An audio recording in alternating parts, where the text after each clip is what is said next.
we come from a very different background probably than most of other designers, because design was not our first choice as a career when we were back in Spain.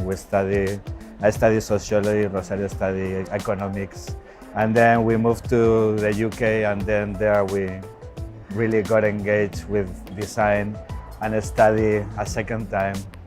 And suddenly that becomes what you are doing. It's like you are in a foreign country being a designer.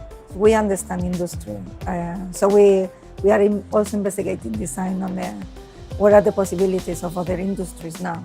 So if you think yourself of a post-industrial, as we understand industry, also open other possibilities of what design could be.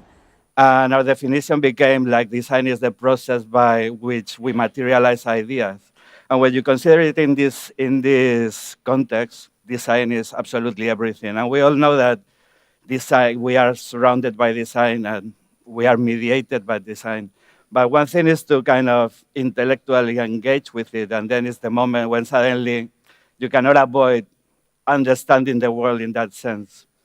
So design essay is mainly an approach that goes beyond just the simple answer to a brief, for saying, and divided into a multiple simple answers that paint a picture of what the subject is that is being explored.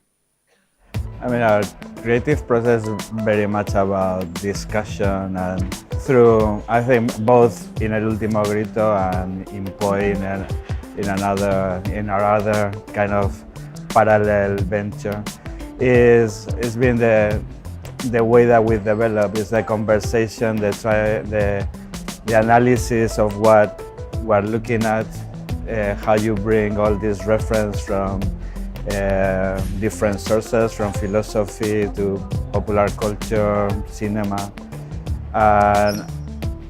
and then try to start distillate those things and start transforming them into a different thing. I think that for us right now it's quite important, the development of concepts, because reality, when you design a word, for saying, you are bringing meanings into it, and suddenly this word helps you to look at the present or the past in a different light, but also it starts opening possibilities for new applications of the word. I think that for us it was, I think the major example is the idea, like in George Orwell, with double thinking. Double thinking is a great expression because it really represents the way we approach things. We are constantly believing the opposite and the two things at the same time. And we do it naturally, because things are never white or black. They're probably both at the same time. So it's a natural, but suddenly when you are using the idea of double thinking to start designing, it opens a completely different approach. Are you able to design things that are good and bad at the same time? It's like being Darth Vader and Skywalker all in one. So then we wanted to generate a system or a platform for us to be able to change a part of that process. So we decided to create for us a system, because following this quote, I must create a system or be enslaved by another man's, which is something we found afterwards, but we had totally the feeling that because we were depending on this system, we were designing things that they were obeying to the system. So we started working with how not to work with materials that already tell you that you have to use the tools in a certain way and you have to join the wood in this way or that way, or metal or whatever you use.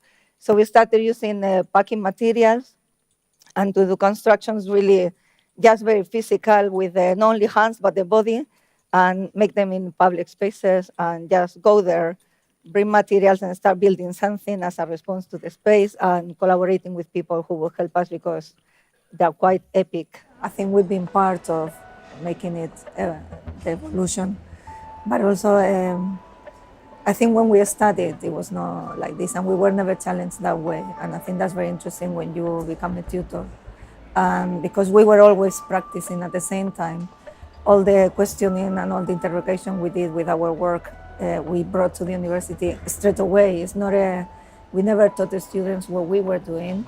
we were bringing the questions that we had to students and then work with them developing what design can be. So it's been really interesting to be working all these years with the students as your mega team to think about design and to evolve the design. So, and that's why for us it's so much part of our own practice. It's not something we do our practice and then we teach, which is not feeding back onto our practice. It's a constant flow with, so we see it as a collaboration rather than we passing on what we know. I think the nice thing with education is like with practice, it keeps evolving. I think that for us always about experimentation, but experimentation not only in our work, but also in the way we teach. And you are having ideas of what you're thinking that design should go, and you're trying to find ways, and sometimes those ways don't work, and you reassess and you keep trying different.